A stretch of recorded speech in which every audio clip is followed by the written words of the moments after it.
Testing, testing. Testing, testing. Hi, everybody. We want to invite you guys to go grab a chicken sandwich before we get started. It's right out that way. Chick-fil-A has blessed us with 250 sandwiches. So if you're hungry, please, it's on the house. It's right down there in the hallway. And then, ignore the tickets that we gave you. You can have more than one.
Check, check, check, check, check. All right, y'all want to grab a seat? We'll get started in a quick second. Yeah. All right, welcome in, everybody. We're going to get started. I like the clapping. That's how you do it. Just start clapping real quick, and then something happens. I appreciate that. Thank you, sis. Welcome in. I'm going to bring up our brother, Pastor Barry Taimani. Can we hear it for Barry Taimani for putting this all together? Thank you, Aaron. All right, real quick. Can we do something together as a community? Can we just, if you're able, can you please stand to your feet? If you're able, please stand to your feet. All right, everybody, take a deep breath in. Deep breath out. One more time. Breathe in. Breathe out. So every single Saturday, we do this practice with our unhoused community. And we always talk about every breath is a gift. And the reality is that when you were taking that breath in, somebody was taking their last. And not to sound morbid, but as you were breathing out, there was a child being born somewhere. And what that does for us as we serve, as we meet people where they're at, it really helps us develop this spirit of gratitude. And the fact that you guys chose to take that breath with me, you chose to be in this room with me, and my brother Aaron, we're just so grateful to share this space with each of you. So can you guys just give yourselves a round of applause?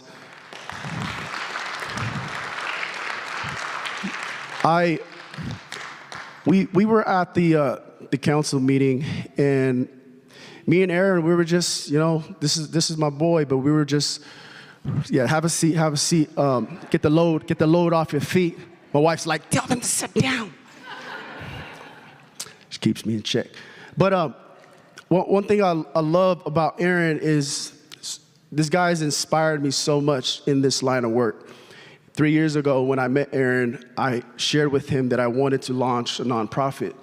And I got to go see him do his thing in Hayward. And I was just extremely inspired. And we are where we are today because of people that had vision like him. And so hopefully what we get to do today is to really spark something in each of you, the same way that somebody like Aaron did for me. And there's this saying, you sow a thought, reap an action.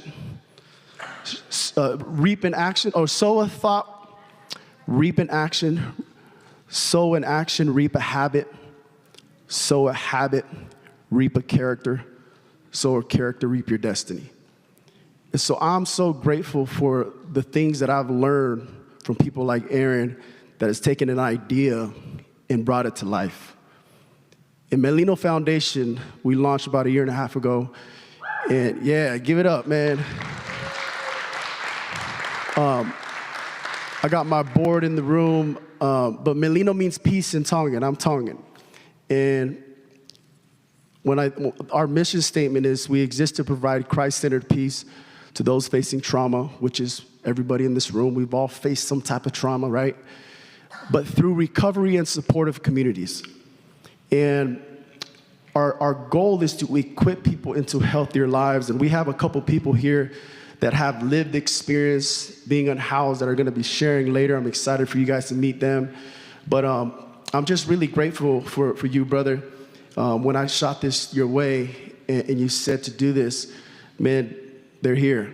And so it means a lot, all the work that you do, all the effort for our in-house community, but also this space is for us to listen, to learn, ask questions, network. Thank you to everybody that brought your resources to share with everybody. Thank you for anybody who brought something to give. Shout out to Chick-fil-A for the sandwiches. But my boy Aaron's gonna facilitate the rest of the night. I'm gonna be in the back. Please come and holler at us. We would love to just get to know you guys. And hopefully this is the beginning of a lasting relationship that Cedars Church can have with each of you. Right on. Thank you, Barry. Just want to also express gratitude to all of you for coming out here today. I really appreciate everybody being here. Really important time. There's a lot going on right now. We're gonna just basically try to slide through as much as we possibly can. If you need to grab food, if you need to go to the restroom, you can do those things down the hallway. Take care of yourself, please. We'll try to get out of here as soon as possible. I just want to make sure we had an opportunity for everybody to come in here, so thank y'all for riding with us. What I want to do today is just to start with our purpose, right? So like Barry mentioned, it's a gathering of those impacted by the recent ordinance. And with that, we have a purpose to be here. We're here to share. We're here to learn. We're going to take a little time for some healing. And then the ultimate goal is for us to move towards some long-lasting solutions. Because we're currently in a housing crisis. I mean, that's the real situation that we have going on. Can I get an amen on that? I don't know. Okay, all right, there you go. And that's the real situation that we have. The beautiful thing is the people in this room. The beautiful thing is the human souls that we're gonna be working together. So if we can keep on this purpose, everybody raise your hand if you're down for this purpose.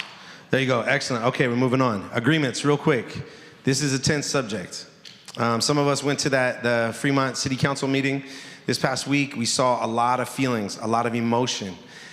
This impacts all of us in one way, shape, or form, right? Many of us are impacted by what's gonna happen, what decision is made, what laws go into play, how those laws live out.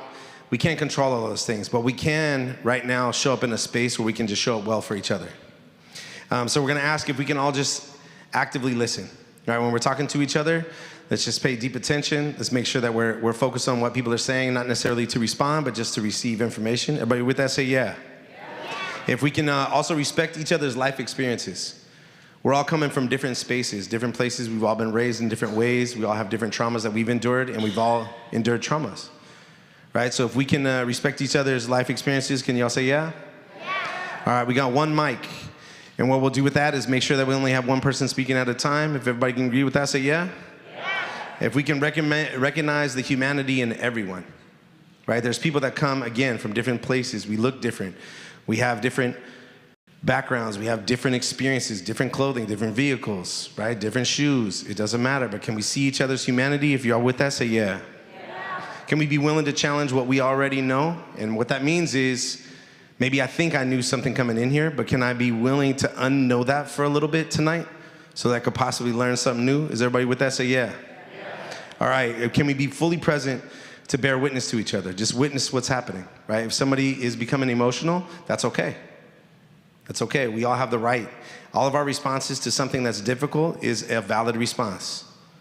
Can we bear witness to each other? If you're good with that, say yeah. And then can we use people first language? This might be useful for you. This might be a new thing for you. But I'll tell you, it's a thing that helped me, right? And one of those, like an example of non-people first language would be calling somebody the homeless. Because I'm not the white guy, right? My name is Aaron, right? And this is Tasha, right? Now, I have an experience. I happen to be housed currently, right? I made a mistake several years ago. I was in a city council meeting where I was talking about some people that I was supporting, and I said, I've been helping the homeless, da, da, da, da, da, da, da, da. And this woman came up to me after. She says, I have a home. I just don't have a house. And I said, ooh, got you. Okay, so we use people first language, right? So the people that we're talking about, specifically that are not in a house right now, are people who are currently unhoused. Y'all with me on that? Okay? If somebody happens to have an illness, it's a person that has an illness. They are not the illness. Y'all with me there? Okay, can we use people first language? Say yeah? Okay, all right. All opposed, the doors are right there and right there. Y'all have a great night. Love y'all. So, questions and ideas. There are two colored cards. I didn't know that. Oh, they're on here. Look at Jasenia probably did that. Look at Jasenia. She's on some other stuff. She was not even given that assignment, and she understood the assignment.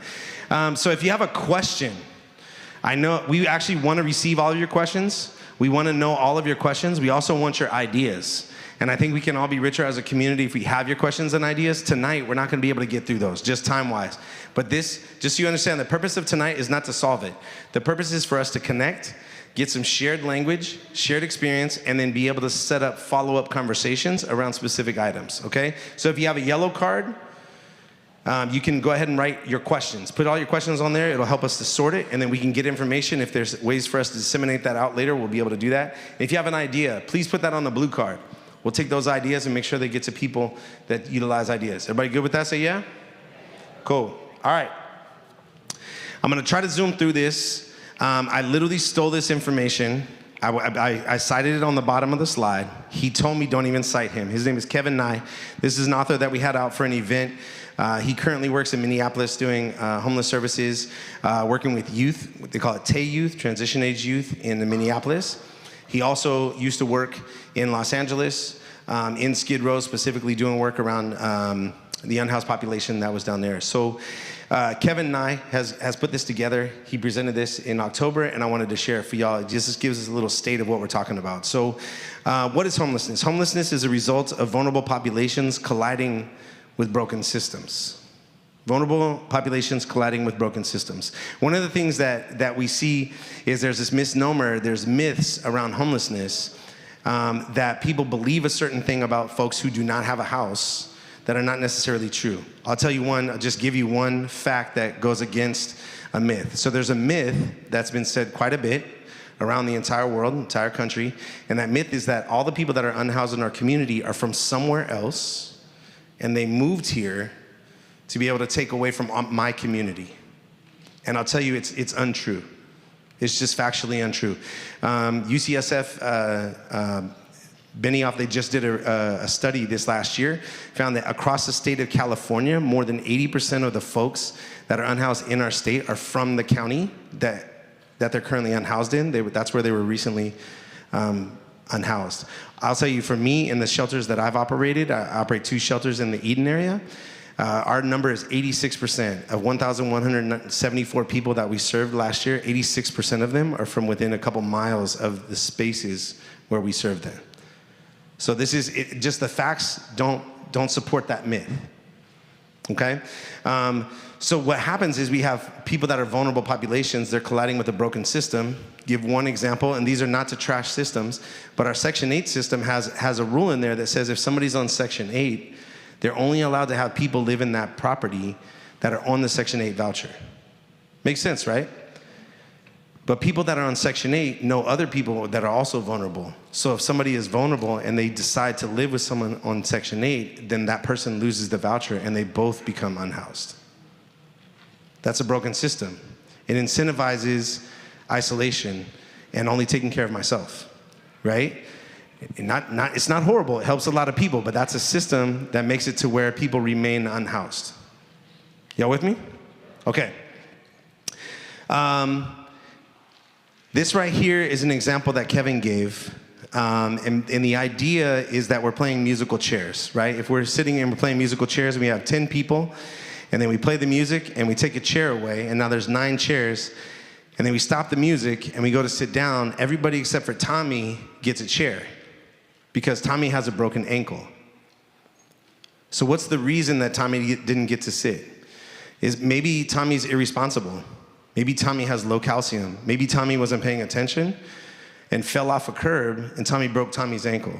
Maybe Tommy was under the influence. Somebody stepped on Tommy's toe, right? So the ankle is the problem, right? Well, I would actually say, and Kevin says, and the truth is, the problem is that we took a chair away, not that Tommy's ankle is hurt.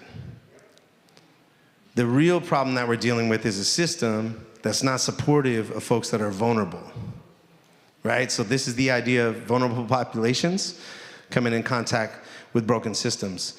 So the real answer, it's actually housing. It's actually housing, and this is evidence-based practices. If anybody would like information, data, there's a lot of people in here wearing badges that have a lot more data than I do. If you see a logo on their shirt, most of them know way more than I do, but I can get you in touch with information. I have a bunch of links, I can share it with you, give you information about where you can actually find these studies. There's evidence-based practices that will demonstrate that the real answer to homelessness is a house. In the traditional model of what they call treatment-first approach, this is like if somebody does the things that we need them to do, then they can get into a house.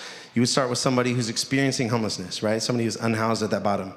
and then they can get into a shelter placement. And if you notice along the bottom of this axis, if they are compliant with the treatment that we determine, y'all with me on that? You caught that part?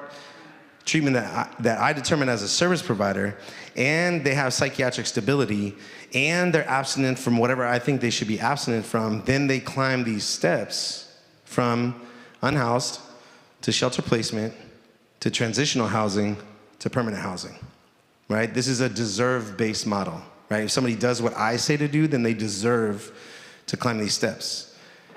Unfortunately, this has been disproven. This actually does not work. The results in here are pretty dismal. What are the challenges? When you look at the model, okay, if we're starting here on the top one, you see somebody's unhoused, then they land into a shelter, and then there's these check boxes that need to happen. They need to have medical taken care of. They need to have behavioral taken care of. They need to have mental taken care of. But there's failure points in there, right? My mom, well, let me not do that. I know somebody. They said they were recording this, and I'm gonna get in trouble. She's about to see it. This dude I know just got their knee replaced and has a house and has me and has my wife and has my 3 adult children. All of us have cars, and also has a PT that comes to the house, and also has access to food and DoorDash and all these kinds of things. And it was extremely difficult, and it's still a difficult process to heal from something like that. Could you imagine going through that without the house?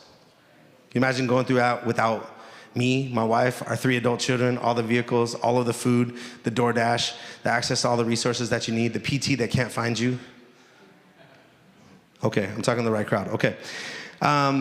So there's failure points in there. Then there's also failure points in a transitional housing program. Not everybody works for that. I currently operate a transitional housing program. We have 6 tiny homes in Castro Valley. Since 2020, been able to help quite a few people to get through that, but it's only a certain subset of the population that are actually able to do it, because the time frame doesn't work for everybody. Just let that sit. The other challenge then, once you go through the transitional pieces, you got to get an income together. Anybody else have had a challenge with income before? Anybody in the room? Okay, not just me. Landlord relationship. Anybody ever had relationship challenges before? All right, okay. And then you earn permanent housing. However, this model is actually a distraught model. If we go down to the bottom, there's a thing called housing first, and there's all kinds of thoughts around this, but I will tell you that a true housing first model is evidence-based, and they've demonstrated more than 86% permanent success rate for folks who are unhoused. Sorry, if we don't mind, if we could just keep it down real quick. I'm sorry about that, folks. Excuse us. Sorry, just want to make sure everybody's able to pay attention. Remember, we made that one mic agreement. Thank you so much.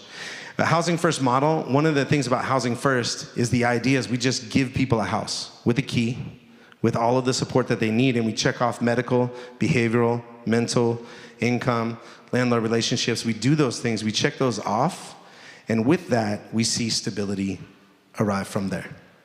There's models that do this, and there's watered down versions, but the real solution is 86% or greater, which is better than most of us. We don't normally stay in the house for too long for the rest of our lives.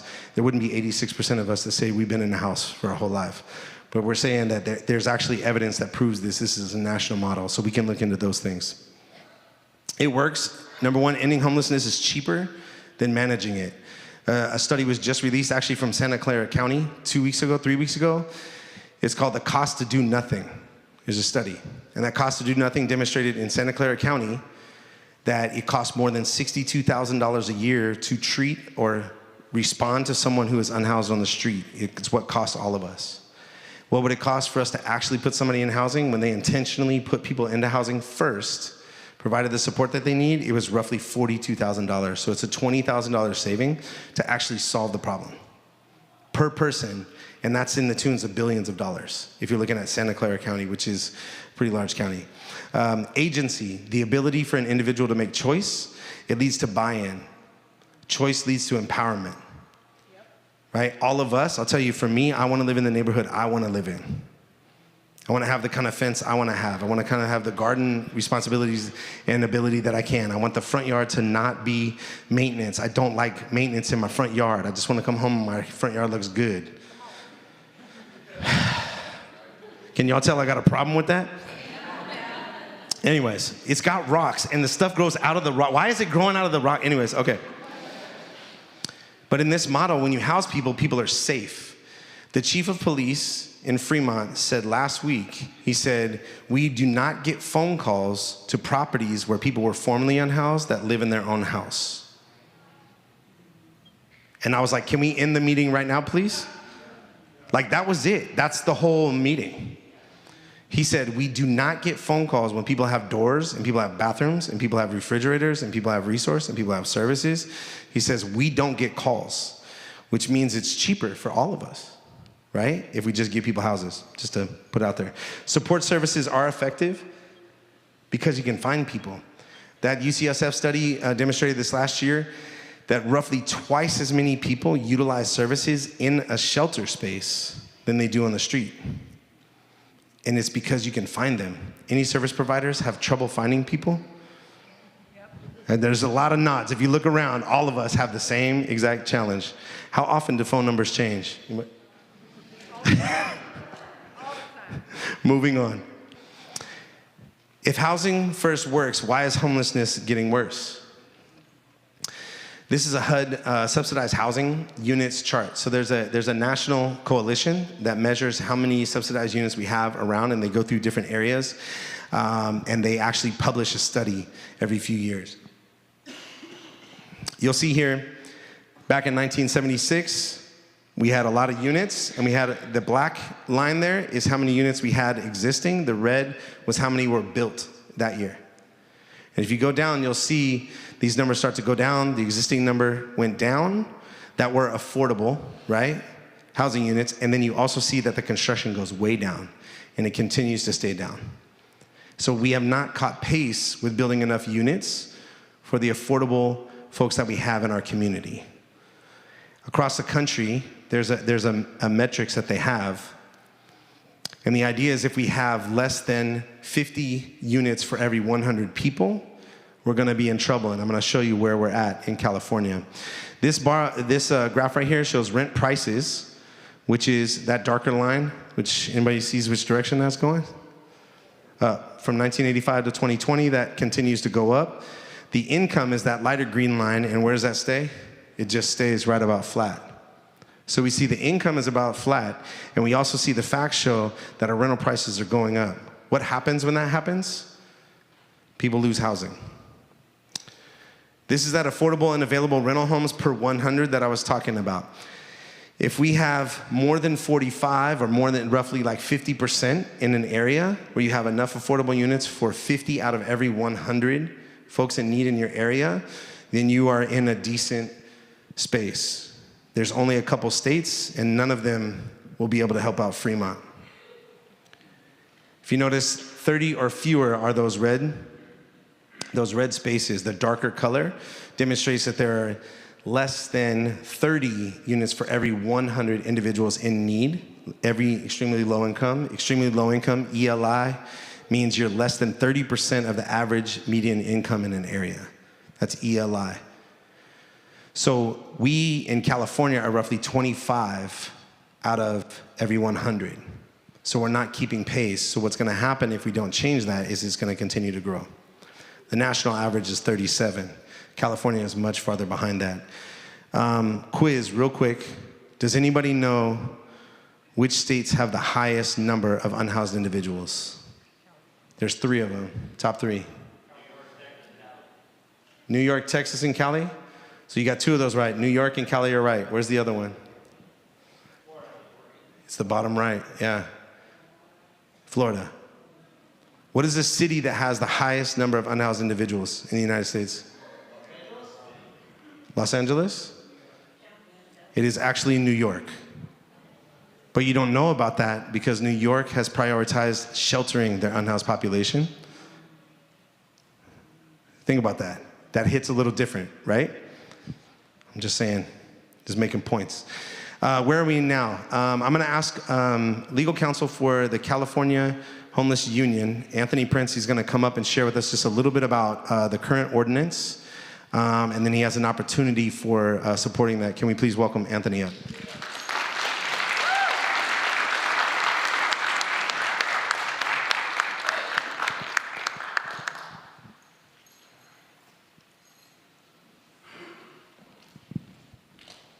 it's kind of bright up here.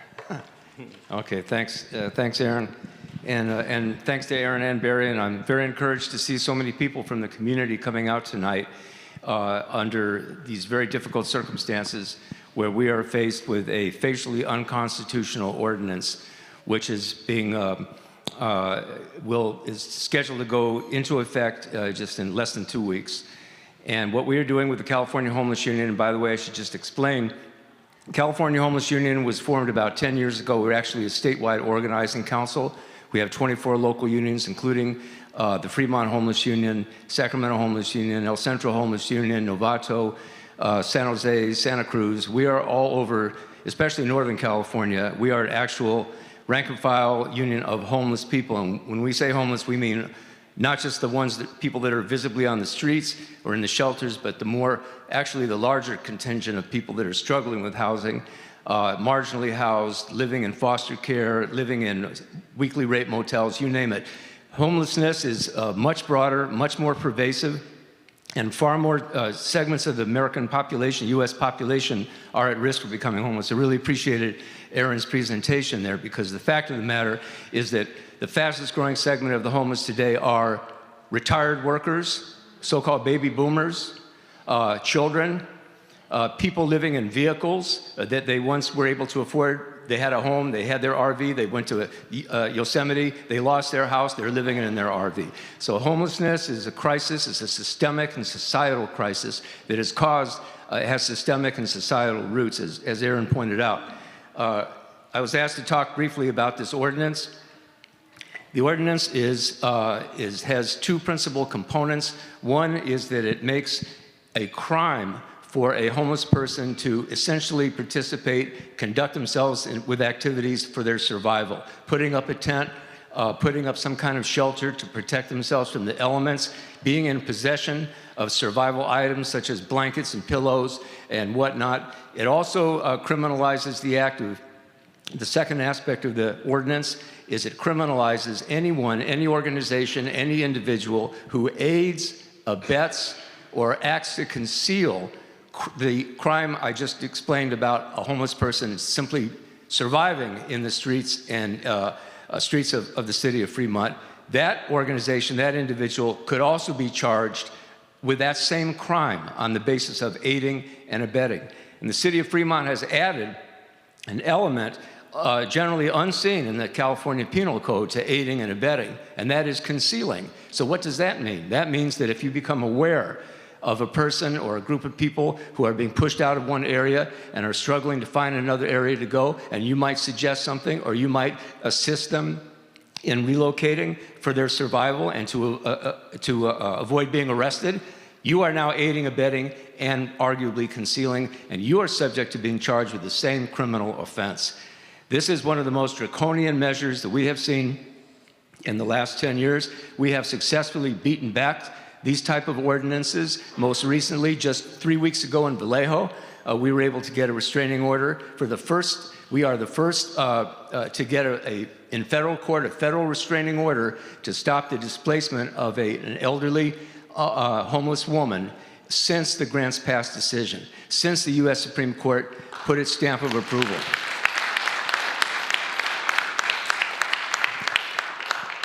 I want to focus on the aspect of the ordinance that is directly contravenes what we're sitting here doing right here in this place that is designated to do what we're doing right here. And you don't have to have four walls to be spiritually and faith and motivated by your faith and carrying out the true gospel.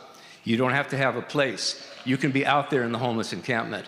And under the First Amendment to the Constitution of the United States, we are protected against government intrusion and interference with the free exercise of that religious faith or that non-religious faith. Faith-based activities such as charitable work, material and spiritual support that we just heard described here, both by Barry and Aaron. I'm sure everyone here is aware of that, the significance of the material and spiritual support and encouragement and survival that we all engage in, whether it's food, clothing, shelter, the materials that people need to survive out there on the streets. All of that falls under within the ambit of the free exercise of religion. This ordinance on its face contravenes that constitutional right. We are cautiously optimistic that given the extreme nature on its face of this ordinance, that we can get a preliminary injunction from the court. We are now, and I'm kind of tired, I'm losing my voice because we've been on the phones and we've been working day and night, literally our small legal team and our somewhat larger team of homeless union officers and members to put the complaint together, to line up organizational and individual plaintiffs so that we can, when the complaint and the motion for the injunction is filed in court, the court can immediately see on that case caption where you list so-and-so versus so-and-so, they will see a broad spectrum of organizations that are organizing and giving voice to the unhoused, of church-based and faith-based organizations that are doing God's work, however you define that, civic organizations, and in some cases, the operators of shelters, in some cases, things as you would think as categorically acceptable under the law are criminalized under this statute. Even the legal community. If someone was to walk into the office of an attorney, an unhoused person, and say, listen, I'm over here, and I need to go over here because it's difficult for me to be in this place, and I need to go to that place. That attorney could arguably be charged with concealing a crime, concealing the planning or the contemplation of a crime, and that would not fall under the attorney-client privilege. That would be the exception, the crime-fraud exception to the attorney-client privilege. Do you know how draconian, how threatening this ordinance is? I'm telling you, I've been practicing law for a long time, and I have not seen anything on the scale of what the city of Fremont had proposed. But by the same token, look at this room. Look at the national outrage, not just national coverage, national outrage at the contemplation and enactment of this ordinance. And what does that signal? I'll tell you what it signals. It signals that the city of Fremont is worried. And that's why you've got the mayor, and that's why you've got the city attorney out there falsely representing, oh, no. This ordinance would not stop you from providing food. Oh, no. It would not stop you from providing, clothing. Yes, it would. Yes, it would. That ordinance will be considered by the court on its face. When I say a facial challenge, the court is not going to listen to what the mayor says. The court is not going to listen to what the city attorney falsely is representing to the public because they feel the pressure. What the court will do is look at that ordinance. They will examine the plain language of the ordinance, and we're confident they will determine this is on its face unconstitutional, and they're going to declare it as such. And we hope that we will get prompt consideration. Generally speaking, when we file these kind of motions and seek restraining orders, court will turn around that in anywhere from 24 to 48 hours. Nevertheless, we're under a lot of pressure to get the thing filed as quickly as we can, but at the same time, we want to balance that with having a complaint that is going to actually be persuasive and actually be evidence-based. We're out here, my people are out here right now, our homeless union officials are out here right now, gathering declarations that will recite in specificity the harm that will befall people if this ordinance is enforced. Under the 14th Amendment to the Constitution, state-created danger. We're in Black History Month. People should read the history of the 14th Amendment. It was one of the 3 Reconstruction Amendments. And even though it was designed with the newly freed slaves in mind, it today provides rights to all of us. That's the nature of history. That's why they want to conceal that Black history and the history of disfavored populations. Not only so that they won't learn about it, so that the whole population will be deprived of the examples, the historical examples of how when you take away the rights of one group, the entire population is threatened. And the converse is also true, that when the rights of the disfavored are lifted up and represented and recognized by law and by courts and by movements, the entire population benefits. That's just a fact of history. And we're here to make some history. We're going to make some history here in this part of the Bay Area, where I call home. All right, I'm going to say I've been... All right, Aaron properly is telling me to call it quits here and just let people know we are looking for people to sign up on this lawsuit. We're committed to the long term, no matter what the court does. But at this point, we think we can stop the harm before it happens. I'm going to give my email right now, and then I'll step away. If you can write things down or put them into your electronic device. So just contact me, and I will contact you. Prince Law Offices. My last name is Prince. Prince Law Offices all one word, at yahoo.com. Thank you so much. I apologize for taking more time than I should have, but you should all feel very proud to be here and listening, but the time is for action. The time is for action. Let's put these, let's show the world, which is paying attention to what we do here, that the people right here in the belly of the beast, so to speak, stood up and said no. Thank you so much.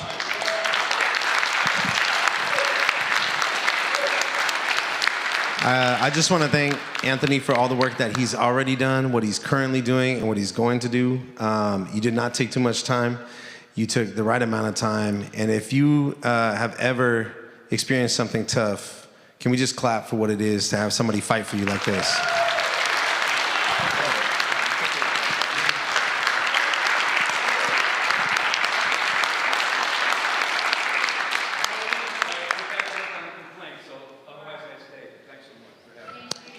Thank you. Yeah, thank you.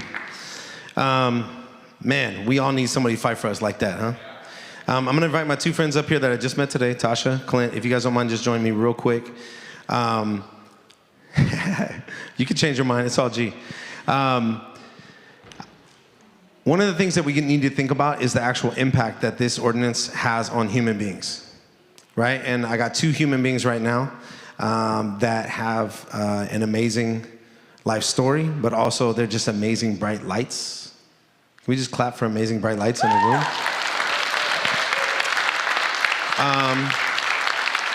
So if you don't mind just taking a quick second, give us a 30-second who you are and what's your current living situation. My name is Tasha, and right now I'm in the Winter Relief Program. Me and my 9-year-old are unhoused.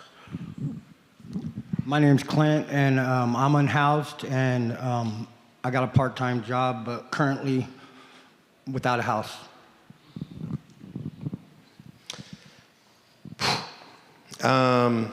One of the things that Clint told me earlier about his part-time job is he uses the funds from that to pay people to help clean the street that he lives on.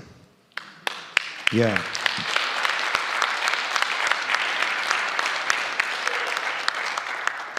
That's amazing. Just so you know, that's part of the answer. In case anybody wants, that's the end of the story. It's us working together. Tasha, do you mind just telling us a little bit about what it's meant for you to receive services from a couple organizations that have helped you? It's helped out a lot because I've been homeless since 2023, and nobody has helped me or my son until the Melino Foundation came in and Compassion Network, and every road that I hit was a dead end until they came and helped us. I'd like to show my appreciation to the nonprofits that I've seen over the last 3 years, Bay Area Health and Second Chance and the Melino Foundation. Man, boy, if it wasn't for them, I wouldn't be headed in this direction that I am today. And if they were to take those away, I think I'd go back to stealing from Safeway. I don't know. If it's just. It ain't about the food they bring, it's the people that bring the food. That's very important, and that the food just goes through us, that I've learned. And the things from these people that bring it, like Derek from his organization and Julian from Bay Area Health, they bring something besides food and the little gift bags and the shower stuff. They bring morale, and they give me confidence, and they make me feel like, I could do anything. And the Melino Foundation, on Saturdays, I got involved with these breakfasts, and man, I can't tell you how much I've grown from that. I'm 48 years old. You'd think I'd be done growing, but I'm still growing. And if it wasn't for the Melino Foundation, man, I probably would just isolate myself and not care about my little unhoused community, but I do. And I'm trying to learn more ways to be like Pastor Barry. He inspires me a lot. And I'm so grateful for all the attentive and the consistency. Consistency, that's what he used to say, consistency. And that's what we need. And I'll tell you what, my honest opinion, what's gonna help the unhoused, I gotta get used to this unhoused instead of saying homeless, is the homeless. It's the homeless people gotta start with some type of drive, some type of internal work to get better, to achieve, to fulfill whatever they want to do instead of being complacent in that garbage of mesh that they leave when they have to move. You know, have some respect. We got to teach each other the respect again about, you know, there's other people in this community, and if they don't respect them, then, you know, the public view wins, you know, and I don't blame the public for being upset. You know, I've been living with the unhoused community for a minute now, and, you know, they deserve as much as we can give them, and I'm glad to be a part of that. Thank you. Do you mind just sharing with us, Tasha, a little bit about what your fear is that could happen if this ordinance stays in place? Because right now I'm still not housed. So after the program ends in April 1st, if I'm not housed, then me and my son may still be in the same, you know, predicament at a tent at a park or something, and the cops can come up at any time and put me in jail and take my son away. And, you know, I think they should do other things, try to help instead of, you know, it's crazy. I don't get what they're doing. Yeah. But if, you know, like, I mean, I think if they should put more time and effort in, like you were saying, you know, building more apartments or putting people in the apartments that are already built and all that, instead of just trying to throw everybody in jail. Because when we get out, what's going to happen? We're still going to be homeless. Yeah. And then we're going to have a bill that we got to pay. And then eventually, those misdemeanors turn into felonies. And then you really can't get a place. And then you really can't get a job. And then what? Yeah. Like, it don't make no sense. Yeah. If you could think about what ways that we could help, and Clint Cuddy answered this, what are some ways that you think we could help solve some of the problems with, like, businesses, trash, safety, our housing neighbors? I mean, I think that everybody needs to be responsible for the things that they do, you know, and there are a lot of people out there that don't want to be housed, that like to just, you know, go steal and do all of that. That I don't know what to do with, but the people that want it, give them help.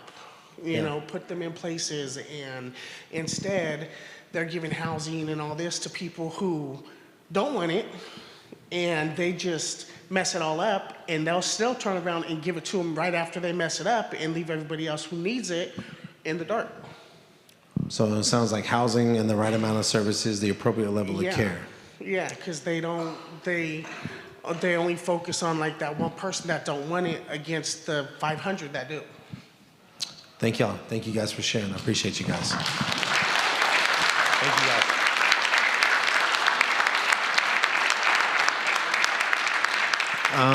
guys. There's another group of folks. I'm gonna ask my friend Marisa to come up if she feels comfortable to share a little bit. But there's some of us that are worried in the service partner world. Some of us are a little bit concerned about that aiding and abetting piece. This is Marisa Ornales, who works with Abode Services, running the street teams. One of my greatest assets in the work I've been doing, and I was so excited to hear that her and her team are working here. So if you don't mind just sharing, what are some of the concerns for us service providers? Thank you, Aaron. I've known Aaron for years doing this outreach work. So even though I oversee the outreach programs now, I still take a part of it as much as possible to not have that disconnect, and even this week went out to camps in Fremont. Our biggest concern is impeding the services we're doing, because even as much as we do, it's still not enough. And then also when talking to even churches, thank you for introducing us to this one, the work that they do, the volunteers that they have, the community members that want to help out, you know, they are already concerned about them doing that service. And then on the other side of that, I have our own workers, who some of them were formerly homeless and part of the unhoused community, and, you know, are able to do the work now, are concerned, is this going to go in a loop and they're going to end up back where they were. I think that is the biggest concern, is making sure that we are pulling together and making sure that we are safe, not just with who we are serving, but also our own team members. Again, the ordinance hasn't started, the other shoe hasn't dropped. I think we are kind of in that waiting game, but you know, it is very daunting. And another big concern is it sets precedent for other communities, other cities, other counties. And I think that personally is my biggest worry. Thank you very much.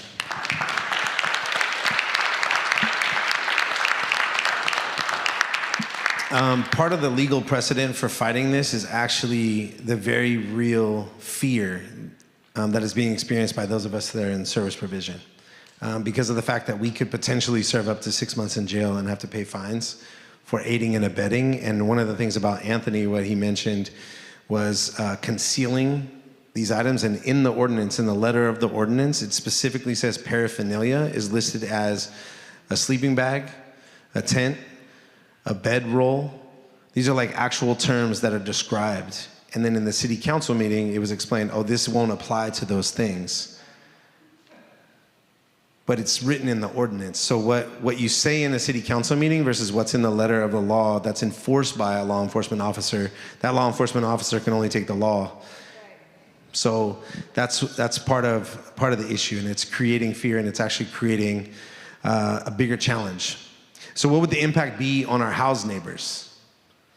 What would the impact be on our housed neighbors? You heard it from one of our folks who has experience being unhoused, that if you don't have food provided for you, humans have to eat. I was on a call just this last month, and an Alameda County Sheriff deputy that works with us in the Eden area said, if you have food, if you have showers, if you have bathrooms, if you have a place to sleep, if you have something that's warm, crime goes down in an area. There's more calls for service, right? If you have all those things in one place, there's calls for service. I sat down and I would go, we'd have to go each quarter and go back through all the calls that were made from a corner that we occupy at the corner of Redwood and Grove in Castro Valley. There's a lot of phone calls to law enforcement. And they started saying, look at all of these calls. And I said, cool, how many of them are crimes? And he just kept flipping papers. And he was like 5 or 6 papers. And there was like, oh, there's a crime right here. And I was like, that's a traffic crime. I wasn't involved in that one. There were actually, most of our calls for service are to get service and care for somebody that needs additional support. And then he looked at that and said, well, I'm gonna have to go take that back to my boss, because that's not what I thought was on this piece of paper. And you know, that starts to change the perceptions of things. But I will tell you, factually speaking, we did close after being open for about 6 months. We closed because we ran out of funding. And I got phone calls from multiple deputies in a week, and they said, what are you guys doing over there? The crime is shot through the roof. And I said, doing where? What do you mean? He said, like at that corner, the crime is like, it's going wild. And I was like, we're not open, we're closed. And I'm like, what kind of crimes? Theft, robbery. Because people have to eat, people have to use a restroom. Public defecation is a crime that only applies to people that are unhoused, really. Right? So those types of crimes and the danger, the safety, becomes more dangerous if we don't provide for people's basic needs. So that's the impact that unfortunately will be experienced by people that live in houses in this community if this continues to move forward. So I just want to put that out there. And then also, I also want to bring to light some things that we heard. And for those of us that are in support of our unhoused neighbors, we also need to consider every single person that lives in this community, every single person that has a business in this community, every single person that drives through this community. There were some folks who mentioned, one person mentioned they were in a public bathroom and 2 folks came in and would not leave the bathroom of another gender. And it scared them and they were really feeling unsafe. And that's why they were pushing for this ordinance to be able to stop that from happening. And fam, I don't want my wife or my daughter or your wife or your daughter or anyone here to be in danger. And that's horrible what she went through. And this ordinance does not address that issue. and she needs to be safe. So we need to start asking ourselves questions. How do we make this space safe for each other? I'm not sure if you heard Brother Clint say, oh, well, I go and talk to people. If there's we were talking earlier, and he said if there's a business in the area that has a problem, they come and find me, and then I go try to address it with the person. Somebody hire that man, please. There you go. Right? But I'm telling you guys, that's not a unique incident. I see it happen all the time. I've met thousands of people that are unhoused, and I'm telling you, folks, take care of business. People take care of each other. We do that if we have houses or not. We are communal beings, right? So the impact of this is not going to be what I think is intended, where people are saying, hey, my bathroom is going to be safe because we're arresting people for having a tent.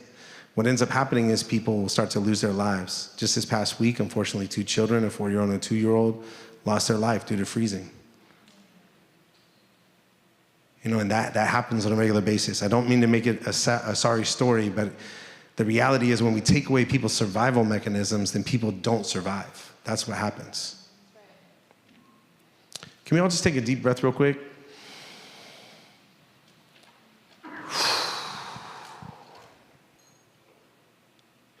One more.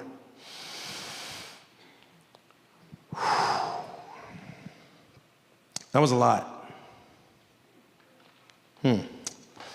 All right, that was a lot.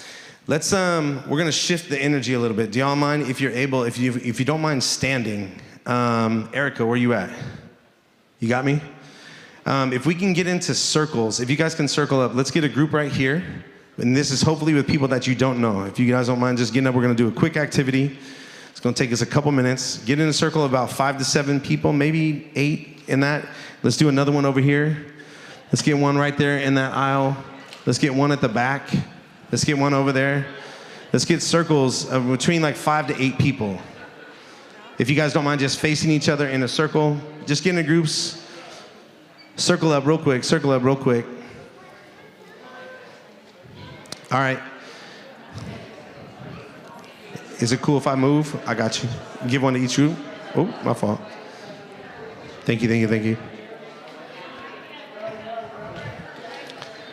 Here you go. Does every circle have a ball of yarn? Every circle have a ball of yarn? Raise your hand if you don't have one yet. Barry, you got that one right there? Okay. All right, if you can hear me, clap once. If you can hear me, clap twice. That really works. My daughter's a teacher in the Fremont Unified School District. I don't know if you guys know that. At Hirsch Elementary. Anybody? Hirsch Elementary? Boom, my daughter is a teacher there. She taught me that one. Okay, so what's that? Everybody got it? Okay, so this is gonna be an activity, okay? What we're gonna do is, the person holding the yarn, you're gonna hold the end of the string. You're gonna not let go of that, okay? You're gonna say something that you enjoy doing, right? Like, I like to eat. And then if you also like that thing, then you say, me too. Everybody say, me too. Me too. All right, so somebody's gonna say something they like, and if somebody says, me too, then the person with the yarn will toss that ball of yarn nice and slow to the person that said, me too. Sound good? All right, everybody got it? You're gonna hold the end, so it's gonna look like this. You say, me too. Kim, you got me? I like to eat. Got it? Now, Kim, you're gonna hold that end. You hold that end real quick. And then you're gonna say something, the end of the yarn, let go of the ball. And then hold the end, and then say something you like. Me too. So you hold that, and then you toss it to me. Everybody got it? Y'all got it? Ready? There's a question. What if more than one person says me too? You just toss it around. Let's go. Action.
All right, two more.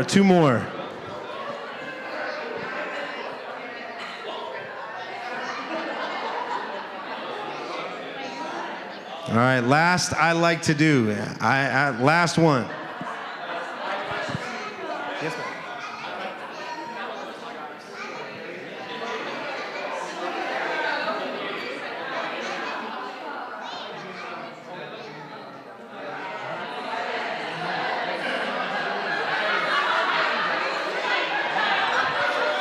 Bum bum ba-dum bum. Bum bum ba-dum bum.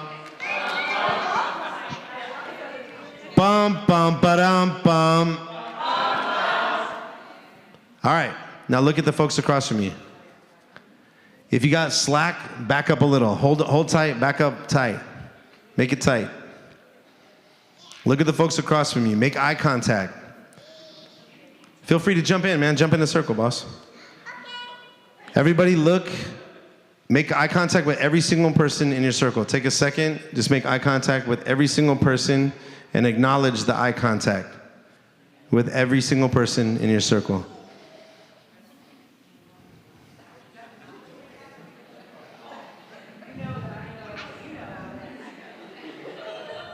Some of us bring more joy than others, huh?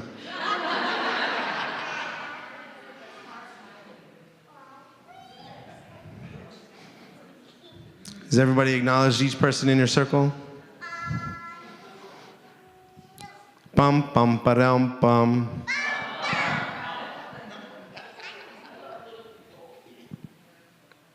Realize what you have right now, you are connected to each other. And the activity that you just did, you talked about what you like, and you found out that there's me toos. You may know people, you may not know people. But now you know something about people, that you're connected to people. No matter your life experience, no matter what kind of house you live in or don't, no matter what you've been through, what you've done, you have each other. That's the purpose for tonight. For us to realize that no matter what happens outside of there, we do have each other. We have connections with each other. We have things in common with each other.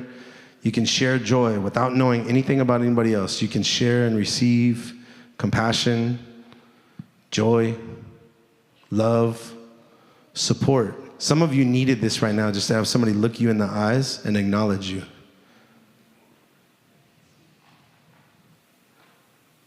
Just think about what that did for you, and just think about the folks that you looked at and how you helped them with the thing that they need right now. Everybody take a deep breath in. Breathe that out. Everybody grab a seat.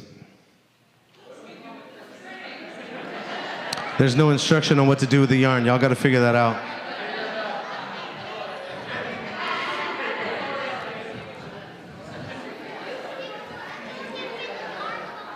Grab a chair, find a seat.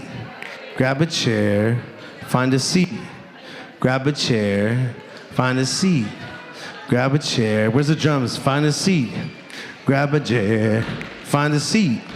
Grab a chair, find a seat. Look, she just took my yarn. I'm the only person you took joy away from right now. Hold on. All right. I appreciate y'all humoring me, but also at the same time taking time to acknowledge the humanity in each other. That's one of the agreements. Y'all just lived that out. One of the agreements you all said we would do, you just lived it out. We all looked each other in the eyes. We all acknowledged. We received acknowledgement. We saw the humanity in each other. I'll say one of the things that we can all do. People ask me, what can you do? What can I do? What can I do? There's all kinds of things. You could do this, you could do that, you could do this, you could do that. You know what you can do? You can look Clint in the eyes and give him a nod. Acknowledge each other's humanity. That's the first thing we can do. Everything else comes out of that. You want me to swap? Yeah. Cool? Maybe no? Yes. Yes, maybe green? There we go. We can acknowledge each other's humanity. Just look each other in the eyes, acknowledge each other, realize that we're all humans. We're all struggling with a thing. okay? There's some issues that we need to consider. Tonight is not the end of it. Tonight was just for us to get together, for us to acknowledge each other, for us to realize what's happened. We've heard from a lawyer the impact of that. We actually, in our lobby here, in the foyer here, we have resources. There are folks out here who do this on a daily basis. Please get all of these documents. Here, I'll show you some of the ones I grabbed. There's a few organizations here. I don't want to miss anyone, but please get to know each organization. You can see the Fremont Resource Center. Anybody ever heard of the Fremont Resource Center? Yes. Co-location of 24 organizations in one spot, one location, that all know each other. They all meet on a regular basis. They all support each other. No wrong door. Just go to any door at that place and you'll get figured out. All these organizations come into one space. So I don't want to highlight just one, but you can go to the Fremont Resource Center, you can get information, you can get connected, you can get supported. Anything that's available that the city knows about is there, right? There's some things that the city doesn't know about. There's some things that we don't know are happening. So that's the part we want to hear. What is already happening, right? I found recently, just through talking to different people, there's a Gurdwara in Fremont that gives food out 24 hours a day. And if you need a place to stay, they just allow you to stay there. Yeah, you go clap to them.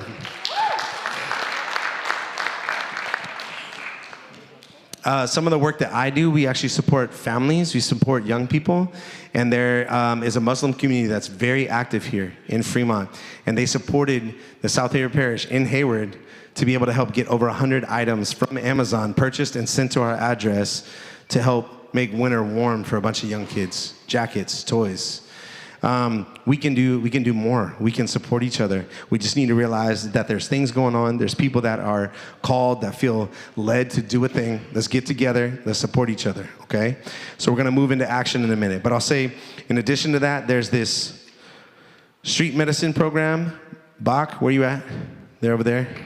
Oh, they just left. Okay. Well, there. If you want it, there you go. I got a flyer right there. There you go. We got flyers. They also offer cessation programs. So if somebody does want to get away from something, there's a guy in our shelter in South Hayward. He's so proud of himself. His skin is totally clear. He used to have really rough psoriasis. And because of a medical issue and because of Bach, he's now free of tobacco and his skin totally cleared up. And like that, yeah, that's great.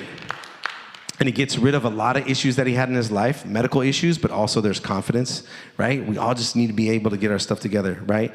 There's all kinds of services in here, okay? Please get with all the different services. There's different organizations, there's different people. But real quick, what I want to do is if we can have our Melino captains real quick. So there's some issues. One of them is safety. So who's our safety person? Assign one, Barry. Okay, so Erica. Who is it?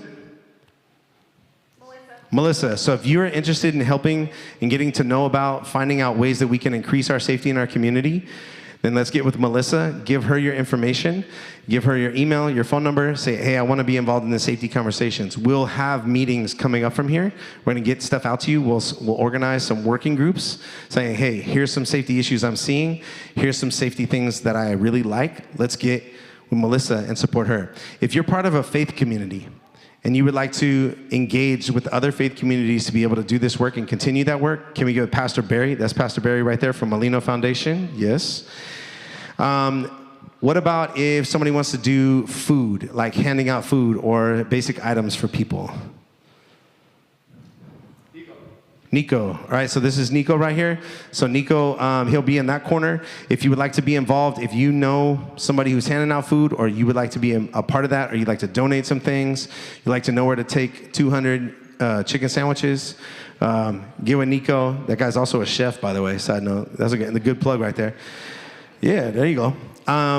And then what about street outreach? So if you would like to know more information about street outreach, if you would like to know what street medicine is an entire world of how we support people medically that are not with an address.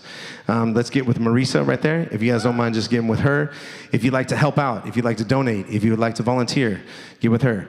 Everybody good with that? Sound good for the groups? I'm gonna do housing. Oh, Erica? Yes, I'm sorry. Erica is mental health. Thank you for that one. If you're interested in mental health support, get with Erica. If you would like to learn more about it, if you'd like to be a part of a working group where we're getting information, please get with her. Yes, ma'am. Will all of these people's telephone or email be available on the website, or is this only information? That's a great question. You can email any information to Aaron at amhs.info. Everybody wants to know what that means? It stands for Aaron Matthew Horner, amhservices.info, amhs.info. Okay, we could also put it on the Melino website tonight. Was there feedback? Nope. Oh. Got you. I'll write it down for you. Come talk to me, okay? I'm going to talk about housing. All right, so if there's any of those groups you'd like to be a part of, please go to those groups now. Give them your information, and we will have some follow-up. Thank y'all for being here. Thank you guys for being a part of the solution. Thank you guys for all the work that you're doing in the community, and let's just expand this compassion circle to include everyone. Y'all with it? Thank you guys. Have a good night.